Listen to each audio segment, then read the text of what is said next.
All right, we'll go ahead and get started. My name is Andrea Pena. I work with the Rent Stabilization Division in the Housing Department with the City of Mountain View. And like I mentioned, today's workshop is on the utility adjustment petition for landlords.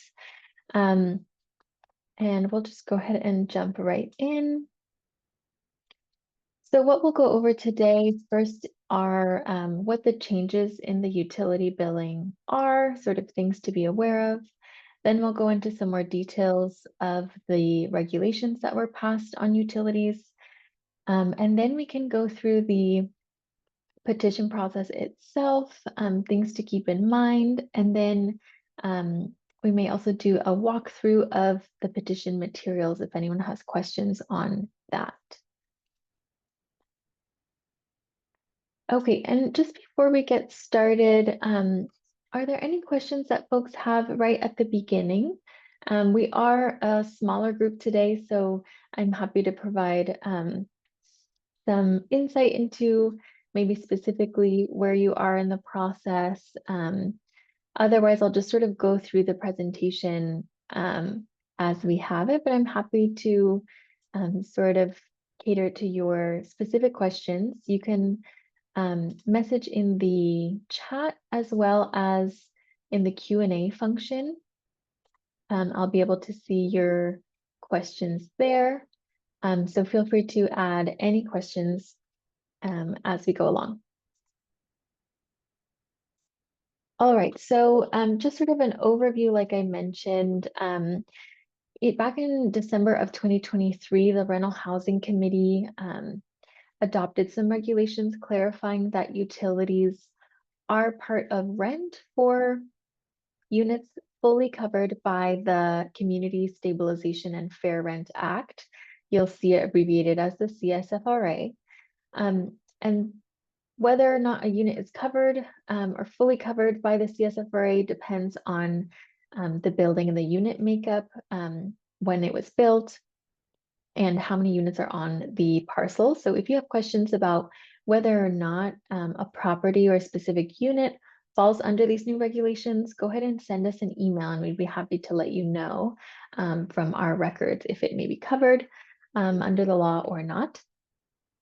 So because rent includes utilities, that means utilities are also subject to rent increase limitations. And what that looks like for the CSFRA is that there can only be one rent increase given every 12 months. And increases to rent are subject to yearly limitations known as the AGA that changes each year. And so given this definition, there are no fluctuating rental costs allowed in that 12-month period. So that's just sort of some context for why we're here today and what this petition refers to. So if a property already includes utilities as part of rent, meaning that there aren't any, separate charges to the tenants, for example, for water each month, then this may be already in compliance with the CSFRA. Separate utilities like PG&E, those are allowed to fluctuate each month if they are submetered, meaning that each tenant is receiving a bill for how much they're using of that utility. So aside from that, we're talking about other utilities such as water, sewer, and trash typically, where those are not submetered. So we don't know exactly how much the tenant is using of those utilities. If it's the case that those are already included in rent, so it's included in rent, there's no separate payment given to the landlord or a third party for those, you just have to let us know. So please send us an email, come see us in person, and let us know that that's already how you're facilitating your utility charges. We will just send a letter to your tenants allowing them to respond. And if all is well, everyone agrees, then there will be no change in the billing needed if it's already included in rent.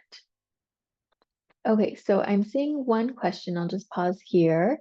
It says, if the tenant only pays PG&E and the landlord pays all others, do you qualify for an adjustment? So great question. That is exactly what this slide here is referring to. So if your tenant only pays their direct PG&E bill and all other utilities are already presumed to be included in rent, then there will be no change to your utility billing. You're going to continue as is because this is sort of how the CSFRA intends for the utilities to be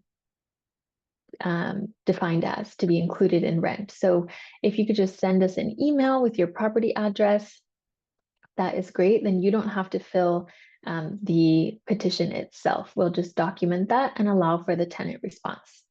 So no, you would not, the utility adjustment petition would not apply to you in that case.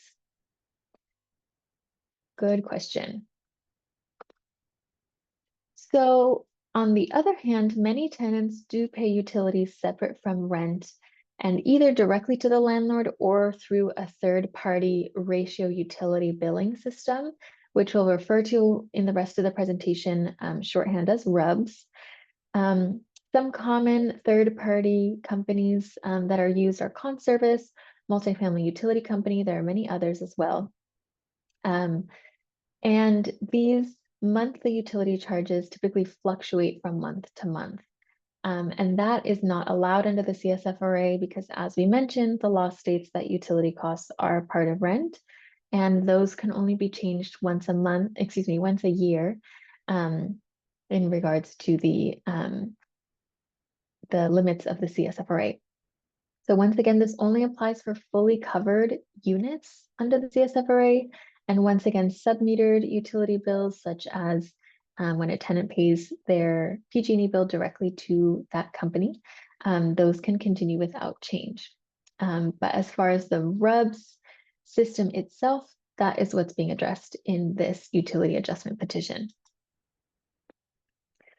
So the landlords of fully covered CSFRA units that have this RUB system in place, that's who this is going to apply to, the one-time utility adjustment petition, to address the issue that those fluctuating utility bill amounts are no longer going to be allowed.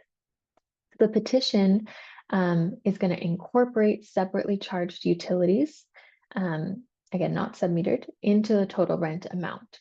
And so you'll submit a petition with our office. We will help you along the way. And that allows for a tenant response were they to disagree with any of the claims in the petition. This does not apply to partially covered CSFRA units. Again, that's just based on when the building was built and the makeup of the units, as well as our mobile homes. Mobile homes are not affected by this petition.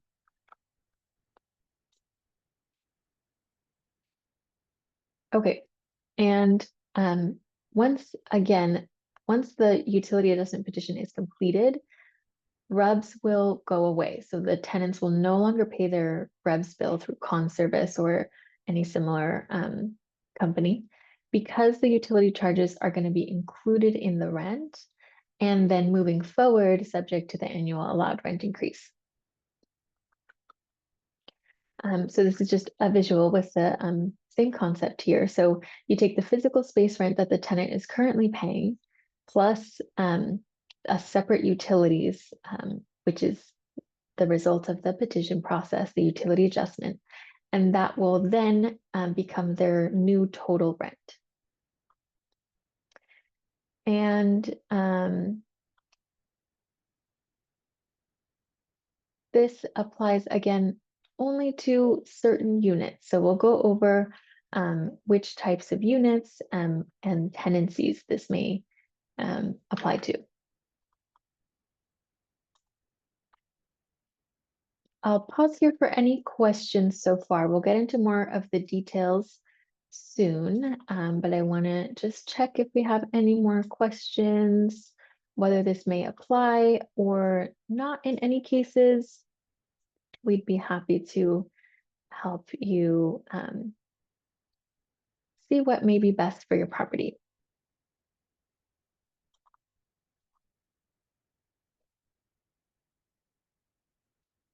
Okay, what is the due date of the petition? Great question. It depends on the number of units on the property. I believe that slide is coming up shortly. So I mentioned the water, sewer, and trash as some of the commonly billed utilities through RUBS. Those are most common. Sometimes electricity and gas, such as gas for water heating, is sometimes commonly billed through RUBS as well. So any of the utility bills that are given to the third party to distribute to the tenants charges through RUBS, that's what this petition is addressing.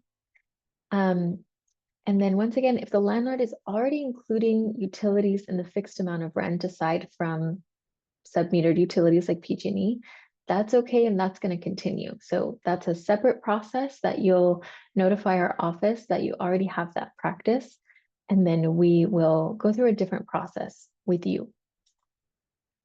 So some of the key points of these new regulations are here. So there's a distinction between tenancies that started before March 1st of 2024 and those that started after. I just want to clarify, when we say tenancies, we don't mean the signing of a new lease. We mean the first time that that tenant moved into the property. So you can think of it like a move-in date. So tenancies that started March 1st, 2024 or after. So if you have new move-ins this month, this will apply to them as well. So for new tenants, the rent amount must already include utilities. So you're going to have a fixed amount as the total, a fixed amount for utilities, which adds into a total amount of rent for that tenant. And in your rental agreement, you're going to state this total rent amount and specify the types of utilities and housing services included. So for example, the physical space rent is $1,000 and the tenant is responsible for $100 utility charge, which covers water, sewer, and trash. And then you would mention that the tenant is individually responsible for their PG&E charges. So that is sort of across the board how new tenancies should be handled. No more RUBS are allowed for those new tenancies. If they are moved in after March 1st, 2024, they should not be charged RUBS. If you have any tenants that are charged RUBS, then you should contact our office to talk about some next steps. For those tenancies that started before March 1st of 2024 and that have RUBS since the beginning of their lease or their move-in, then for now, RUBS can continue for those existing tenants until the utility adjustment petition is finalized with our office and already implemented. So for now, for a limited time, RUBS can continue for those units. And as far as tenant petitions, most tenant petitions about utilities are paused during this process. If you have specific questions about a tenant that may have filed a separate, not a utility adjustment petition, a tenant petition for downward adjustment of rent, feel free to contact our office. We'd be happy to give you more information. Okay, and this is just to reiterate, for tenancies that started March 1st, 2024 or after, RUBS is no longer allowed, and you're going to charge utilities as part of your total rent amount stated in the rental agreement. And for our tenancies that started before March 1st, 2024, for this limited amount of time, utilities can continue to be charged through RUBS until your utility adjustment petition is finalized. And this is, again, some information about that tenant petition that I was mentioning. I want to jump down and point you to number 4. Petitions that tenants would submit for utility charges, those are in general, not allowed until the result of the one-time utility adjustment petition, unless this underlying piece here, the petitioner alleges that utilities were part of rent and that the landlord is now charging them separately for utilities, or if a tenancy is being charged utilities separately through RUBS. So if at the beginning of their tenancy, they were not charged RUBS, they had utilities as part of rent, and then at some point in their tenancy, they started to be charged RUBS. That is something that the tenant may petition. If there is a case like that on your property, again, contact our office and we can give you some more information. Okay, I will ask if we have any more questions here. And also, I'm happy to, after this section, jump into a demonstration of the petition form and the petition workbook. If you would be interested, let me know in the chat, and I would be happy to do that, or in the Q&A.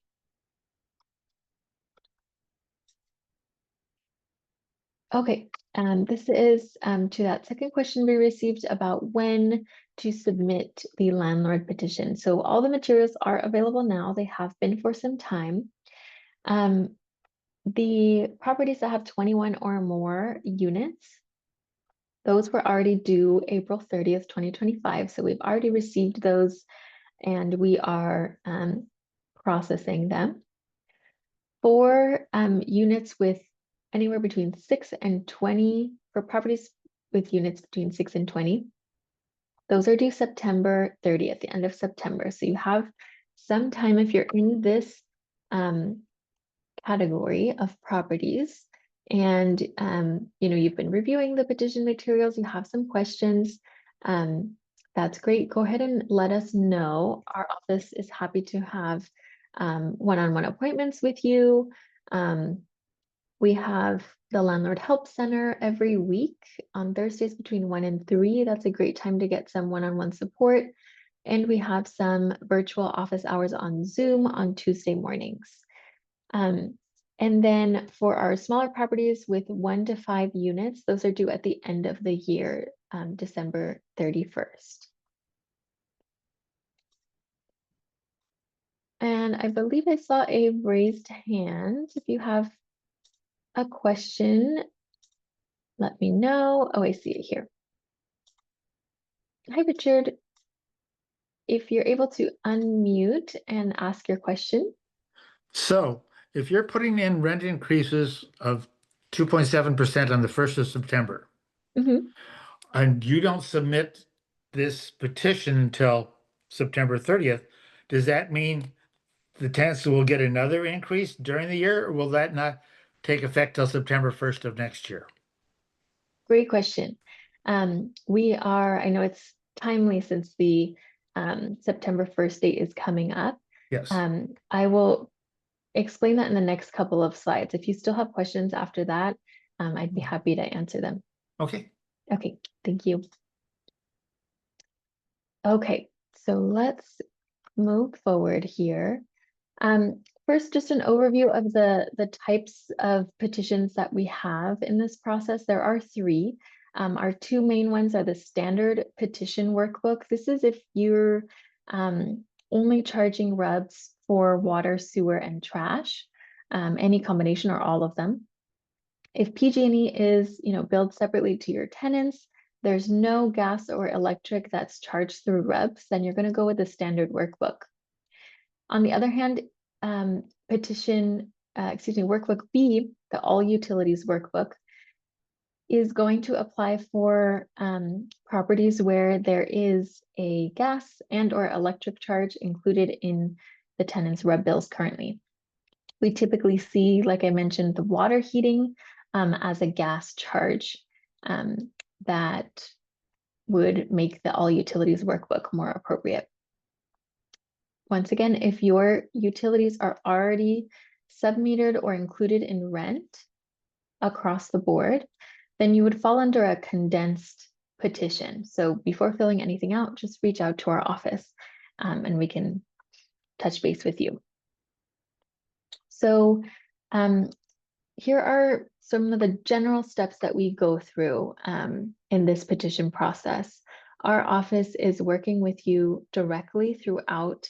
Once we have reviewed your petition initially, we will, provide a lot more details about each of these steps. So don't worry about that. So first, the landlord's going to submit the petition packet. That includes the petition form, the workbook, the Excel workbook, and documentation. There's a list of that documentation in the petition form to give you some guidance about what all you should be collecting. Then our division staff is going to review the petition for completeness and will reach back out to the landlord, let them know if we're missing something or if it looks good to serve the petition on the tenants. Once we say, okay, it looks like you're ready to serve, all your materials are good to go, our staff provides you with the service documents. So we are going to redact some information from your packet, and we're going to create an anonymized system so that your tenants are only able to identify their unit's information because we'll be giving them a unique ID. So once again, you won't have to worry about preparing those materials. We will provide them for you. And then our staff is going to send the notice of filing to the landlord and the tenant. The tenant is also going to receive a tenant response form as part of that mailing. So if they disagree, for example, with the number of units that that the landlord claimed were on the property, that's an opportunity for them to send that over to us. And then if we have later on in this process, if there's any clarification or more information needed, then we will let the landlord know. So the tenants have a 30-day window to respond. After that, our office will review the petition once more, review the calculations and any tenant responses that may have been received. And then the staff is going to determine if everything looks good to go, if the petition is approved. We will send a notice out to the tenants and the landlord with that final utility adjustment amount.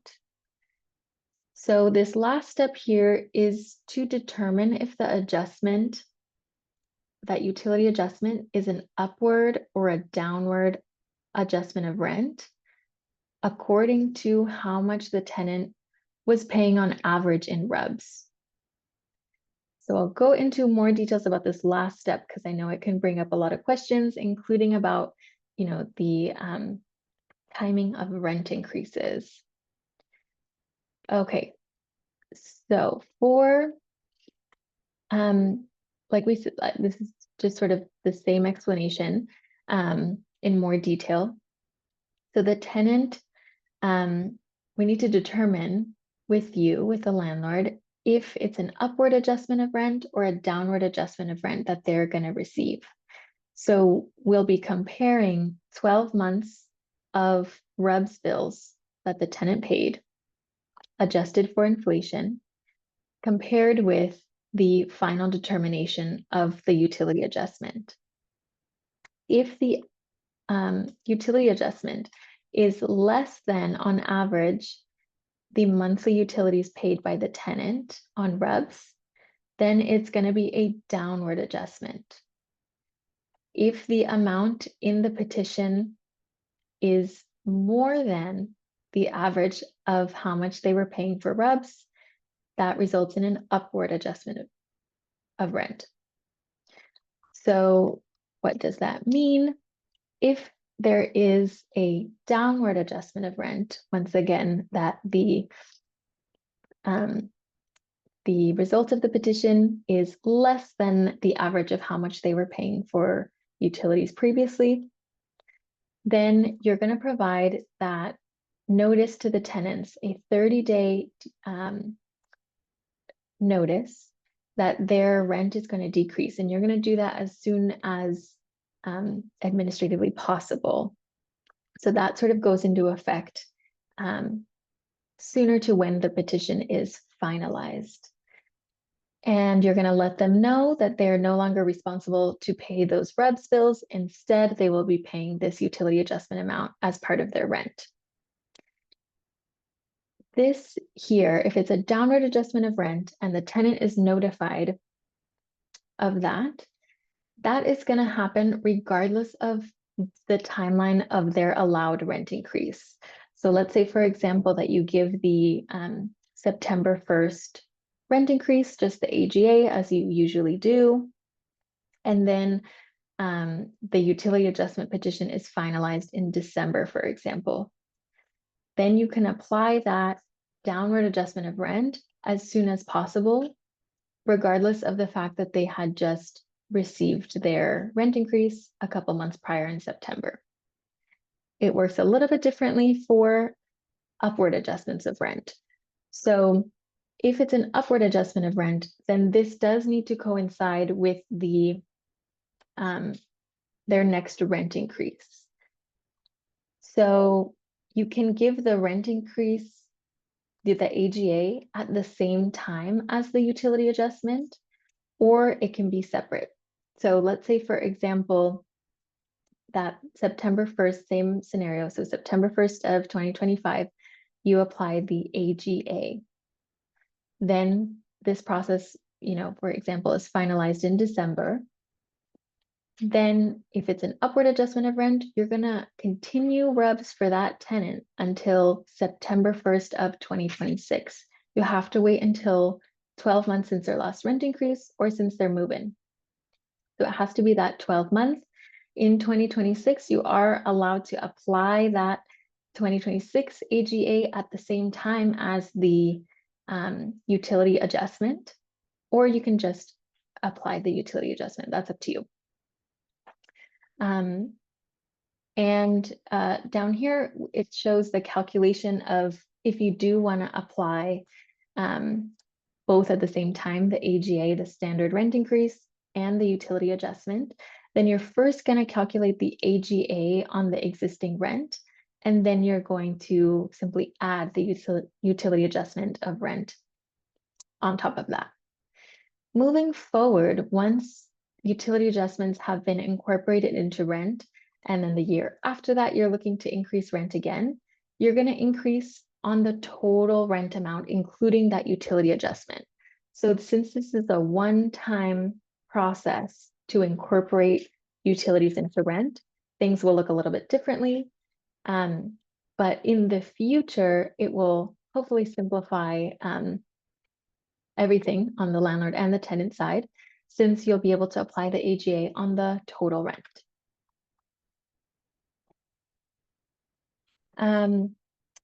This is, again, just more details about different scenarios. And I didn't mention at the top of the presentation, but I will be sending out, our office will be sending out this PowerPoint. So you'll have it for your records if you want to see anything in more depth. So if there's a situation where our office does not receive a petition by the deadline, then that landlord will forego the ability to add the utility adjustment into rent.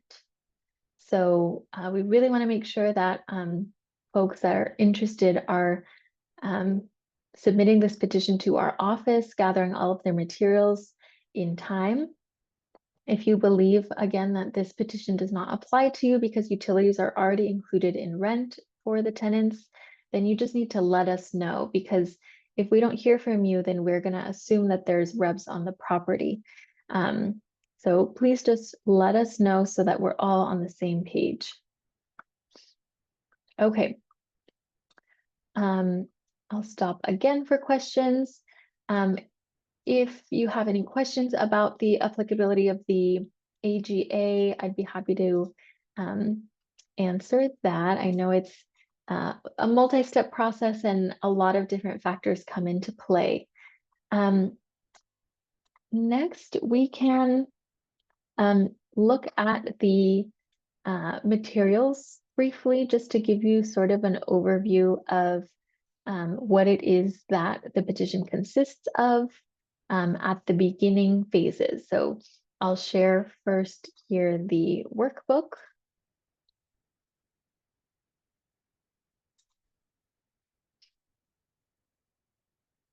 Excuse me, I'll share the petition form first, since that is a good place to start.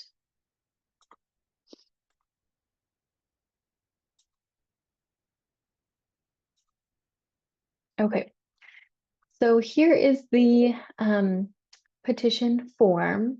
It starts with several pages of instructions. I highly recommend that you do take a look at these on your own time. For now, I'm going to sort of skip through them just to get us to the actual petition form. You'll see this is a PDF of 18 pages. On page 12 of that PDF is where the form starts, where you're going to start entering information.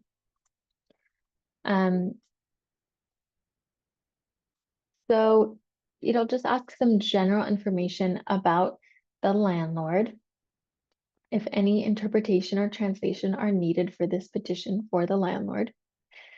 And then here, representative information. If the manager, for example, is filling out the petition on behalf of the landlord, then we're going to need this to be filled out. If that's the case, you will also fill out the representative authorization form. So it's a separate form that's required if anyone aside from the landlord is filling this out. Some general property information, petition submission due dates based on the number of units. These have been updated. So what I mentioned in the presentation is most accurate. And then you're gonna mark here if any of these common area amenities apply on your property. This will go into the calculation of the utility adjustments. For landscaping specifically, I recommend, so that you know if you should click or not click based on what you have on your property. Up in the instructions, there's a really good definition of landscaping that would hopefully clarify for you whether or not it applies. And then this is what I was mentioning earlier about the type of workbook that applies specifically for your property based on which utilities, which type of utilities are charged through RUBS. So most of the time we're going to see the standard workbook, which is for properties that have water, sewer, and or trash charged through RUBS, and not any gas and electric. Option B, most commonly, is for properties that charge water, sewer, and trash, as well as a gas charge for water heating to their tenants. If you're not sure about which one you might fall under, please contact our office. And here is that documentation list that I mentioned for workbooks A and B. You will work through this and provide this as part of your petition submission. When we say, for example, evidence of utilities as part of rent, you can just send us one rental agreement of a tenant that already has utilities as part of rent, perhaps for a new move-in. Evidence of submeters, for example, just take a picture of where the submeters are located on your property. We just need to know that they are there. And then this room count, if you happen to have documentation for this, you can submit a copy to us, or you can self-certify and just sign here. Evidence of those common area facilities can be pictures, floor plans, can be a screenshot of Google Maps, anything that would satisfy this. And then you're going to collect the property-wide utility bills for this period of time, July 1st, 2023 through June 30th, 2024. We know that most of the time, the utility bills are not, the service periods are not these exact dates. That's okay. Go ahead and submit whatever bill starts in July. So if that's July 15th, 2023, that works. Go ahead and start with that date and then give us 12 months of bills after that. If you have any missing documentation, you can describe that here. If you don't, you can skip it.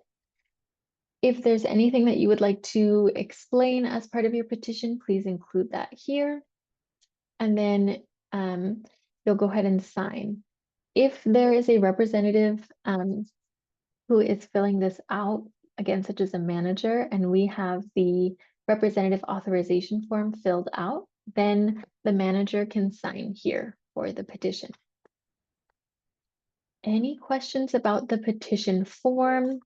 This is definitely the place that I recommend starting. It'll give you sort of some context as to what will be needed for your petition. If you jump right into the workbook, it can be a little bit hard to go the other way to gather that information once you have already started the workbook. So please start with this petition form. This can be found on our website, mountainview.gov/rubs, RUBS. That will get you all of the materials as well as some additional information. Okay, any other questions that come up right now? Questions about the workbook, timelines, anything like that? Okay, if not, I'm just gonna go ahead and give you our contact information, best places to reach us. Like I mentioned, we have the Housing Help Center for landlords every Thursday between 1 and 3 p.m. There are a couple ways that you can visit us at the Help Center. First is virtually on Zoom. There's a link here at the bottom of the screen on the left, mountainview.gov/housing-help-clinics. Our staff is available to speak with you virtually, or if you want to stop by our office, we are not in City Hall. Our office is on Escuela, 298 Escuela Avenue. It's just right next to the Senior Center and right across from the Teen Center. And you're welcome to visit us at any time, 9 to 5, Monday through Friday. But if you wanted to visit us during the Housing Help Center, we will definitely have someone to speak with you. And here is our team contact information. So mvrent@mountainview.gov is a good place to email us. We'll try to get back to you as soon as possible, or you can call us at 650-903-6136. You can go ahead and leave us a voicemail and then we'll return your call. So please feel free to call or email us. And then our general website is mountainview.gov/rent stabilization. And I also mentioned the other link, mountainview.gov/rubs, which will take you straight to the page that has the utility petition materials. Lots of information, past workshops that we've had as well. Lots of resources that we have there. So if there are no more questions, then we will go ahead and wrap up today's workshop. Thank you so much for joining me and asking some great questions. And again, please feel free to reach out to us if you have anything specific for your property. We're happy to help you along the way. All right, everyone, take care and have a good rest of your afternoon.